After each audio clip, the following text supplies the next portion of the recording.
Rebonjour à toutes et à tous. À quoi ressemblera la ville zéro carbone? Nous sommes au forum Nantes zéro carbone et on a envie de faire un dessin. Alors, un dessin vaut souvent mieux qu'un long discours, on dit. Nous sommes avec Julien Dossier, qui est le fondateur de Quattro Libri. Alors, Quattro Libri, pour ceux qui ne connaissent pas, c'est un spécialiste de la ville durable, un cabinet de conseil en carbone zéro, justement, et qui a travaillé sur la stratégie 2050 de Paris, d'Anne Hidalgo, qui est co-auteur de Paris changer d'air. Et vous avez lancé un mouvement qui s'appelle Renaissance écologique. Je pense que ça se passe de mots.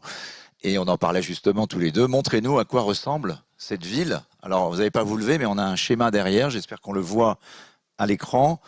Julien, à vous la parole pour 10 minutes de présentation sur cette renaissance qui va suivre le Moyen-Âge que nous venons de traverser. Merci beaucoup.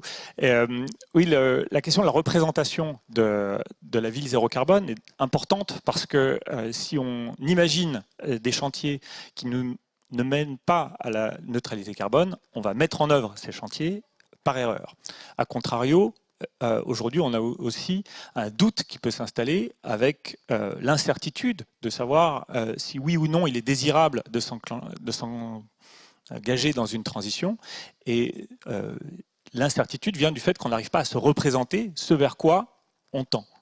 Si on arrive à spatialiser, à représenter, à décrire, à expliquer les différentes composantes de cette ville zéro carbone, eh bien, on surmonte déjà de nombreuses objections et puis on crée aussi les conditions dans lesquelles nous pouvons mettre en œuvre cette ville zéro carbone. Parce qu'on va avoir besoin d'accélérer le délai entre le moment où on imagine et le moment où on met en œuvre. Et pour illustrer ce propos, donc, vous évoquiez la Renaissance écologique, c'est un ouvrage que j'ai publié chez Actes Sud en 2019, à l'issue de nombreuses recherches et travaux sur la ville durable, notamment l'illustration des villes durables pour mes étudiants à HEC, mais aussi l'enjeu de la simplification des conclusions d'un travail comme la neutralité carbone de Paris, un travail très technique. Et on a un devoir de simplification de ces notions compliquées. Et c'est un enjeu de stratégie, puisqu'on doit pouvoir à la fois imaginer la ville zéro carbone dans sa complexité et en même temps concevoir des outils simples de traduction et de transmission de cette vision-là pour que tout le monde puisse y participer. Et on a besoin d'accélérer. On a besoin d'accélérer l'appropriation de ce projet pour que chacun d'entre nous y trouve sa place.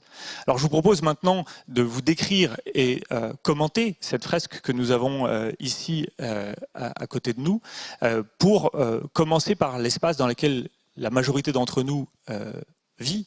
C'est l'espace bâti, donc la zone dense de la ville, sur la partie gauche derrière moi, qui doit pouvoir être pensé d'abord comme le creuset de la solidarité, là où nous concevons un projet commun. Il est fondamental de commencer par là, parce que c'est la clé d'une action efficace. On va pouvoir mutualiser des ressources, on va pouvoir s'entraider, parler de justice sociale, justice climatique, on va pouvoir également partager les efforts avec chacun à la mesure de ses compétences. Et donc, il est absolument essentiel de commencer par une vision de la solidarité, de la fraternité. Et vous voyez ici ce groupe derrière moi qui se réunit sur la gauche devant la mairie, qui est illustratif des différences de positions, de modes de vie que nous avons chacun d'entre nous. Et c'est essentiel parce qu'on va faire des choses différentes dans cette composition. Et on va du coup être efficace parce qu'on va se compléter. Si on cherche tous à faire la même chose, à pédaler le matin pour chauffer, pour produire l'énergie, pour chauffer le grille-pain, et après produire nous-mêmes nos cosmétiques, chauffer notre eau, etc., on ne va pas y arriver. Là, cette fresque, elle représente la diversité des métiers, la diversité des fonctions qu'on va pouvoir organiser, partager. Et cette diversité, elle est formidable, elle crée de l'emploi, puisqu'on va se compléter, on va avoir besoin les uns des autres, et on va du coup créer de l'activité économique et produire de la richesse qu'on va partager, payer de l'impôt, etc. Un autre point ici, c'est l'articulation entre la zone bâtie que vous avez vu défiler derrière moi et la zone rurale qui est l'autre partie essentielle de cette composition, qui nous rappelle que là où nous vivons en ville, eh bien, ce mode de vie n'est possible que parce que, par ailleurs, nous avons des ressources qui sont produites en milieu rural pour notre alimentation, pour notre énergie, pour notre eau, pour les fibres de nos vêtements, pour les fibres d'isolation des bâtiments, pour les matériaux de construction des bâtiments, pour l'énergie qui est utilisée dans nos différents modes de vie. Et c'est la rencontre des deux. Et la composition de la fresque est organisée, vous voyez ici la partie centrale de la fresque, qui montre des flux de matière et d'énergie qui rentrent dans la ville, qui sont transformés et qui repartent de la ville vers la campagne. On a besoin de réunir ces deux visions. On oppose trop souvent la ville et la campagne. Et cette fresque permet de voir que, évidemment, dans la ville zéro carbone, nous aurons différentes déclinaisons. Et c'est le sens d'une allégorie qui nous permet d'imaginer différentes représentations et adaptations d'un même modèle, mais dans différents territoires. Et notamment, nous avons la possibilité de partager l'effort entre des territoires qui vont être des fers de lance, lancer des initiatives. On a entendu parler tout à l'heure de cahiers des charges mutualisés pour créer des filières industrielles, à l'échelle par exemple ici de transformation de trams fret. On a besoin de porter cette vision à l'échelle de centres urbains et de pouvoir les démultiplier dans de très nombreux territoires. Cette articulation, elle est vraiment fondamentale dans la répartition des rôles aussi. En ville, en milieu dense, il est évident que c'est là où notre contribution se fera principalement sur la mobilité de proximité, sur la sobriété des logements qui vont bénéficier de la chaleur des voisins et de l'efficacité thermique de l'habitat collectif.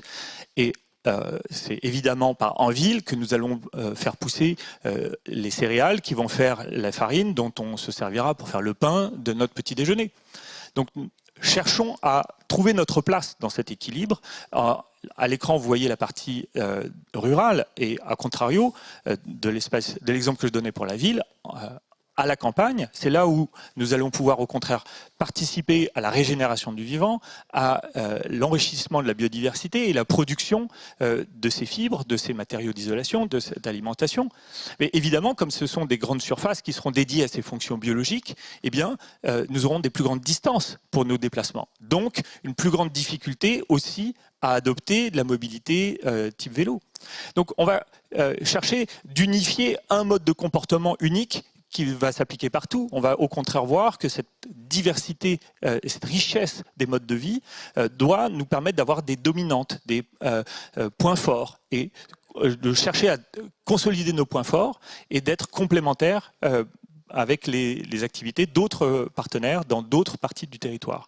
Donc, pour moi, il est important de penser la ville zéro carbone en système, non pas intramuros en ignorant les liens de cette partie urbaine et de son hinterland, son espace alentour, qui va lui apporter donc l'eau, l'alimentation, les matériaux de construction, etc.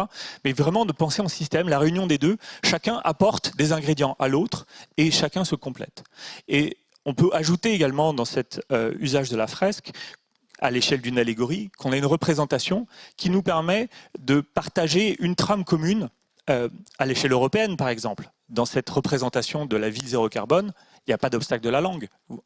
Quelqu'un qui, en Italie, en Allemagne, en Suède, au Portugal, ou en Slovénie ou en Pologne, va comprendre la même chose grâce à ce dessin. Donc, on a une participation à la construction d'un élan et d'un projet européen. On parle d'ailleurs de construction européenne. Et on peut s'interroger, mais où est le plan ? Où est le plan ? Dans une construction, si on s'adresse à un architecte, on a besoin d'un plan, on a besoin de visualiser. Et aujourd'hui, peut-être ce qui nous manque dans les questions de transition et d'écologie, c'est le fait qu'on a beaucoup de discours, mais pas assez de représentations, qui nous permettent au contraire, grâce à l'image, de dépasser les obstacles, les mots qui sont chargés de valeurs, d'opposition. Et là, devant un dessin, notamment si on peut faire un zoom sur la partie gauche, il y a une poignée de main qui est importante pour conclure ici. La poignée de main où on voit tout en bas à gauche une femme en boubou et un homme qui lui serre la main. Quand on voit ce dessin, voilà. Ce dessin semble absolument... Et c'est exactement ça. Quand on voit alors, il faut que je cache ma main. Quand on voit ce dessin, il n'y a rien qui empêche de serrer la main. On ne peut pas s'opposer à cette vision qui est dessinée ici. Et pourtant, pour certaines personnes qui sont notamment actifs en tant qu'éditorialistes sur certaines chaînes de télévision, c'est exactement l'anathème. Donc on a besoin de dépasser l'anathème et de se dire, mais oui, il y a des choses tout à fait naturelles qu'il faut pouvoir organiser. Cette solidarité, cette fraternité est indispensable à la création, à la transformation, la dynamique de transition qui va nous permettre de relever les défis de notre survie. C'est un plan de survie qui se dessine ici. On a besoin de savoir vers où on part, comment on y arrive et de trouver notre place en complémentarité et également avec des désirs et de partager cet élan, cette énergie, de trouver la place pour la culture, pour la beauté, pour la rencontre, y compris amoureuse. On voit un mariage en bas à gauche. Rappelons que tout ceci, si on rassemble du monde, eh bien c'est aussi l'occasion de faire naître des trajectoires de vie, des projets de famille. On a un projet global qui se dessine. Et c'est pour moi important de dézoomer, de sortir d'une vision purement technique, d'insérer la technique dans les cahiers des charges. Pourquoi est-ce qu'on représente les choses? Mais de dépasser cette vision pour revenir à un projet humain. Parfait, merci beaucoup de cette présentation, ce beau dessin.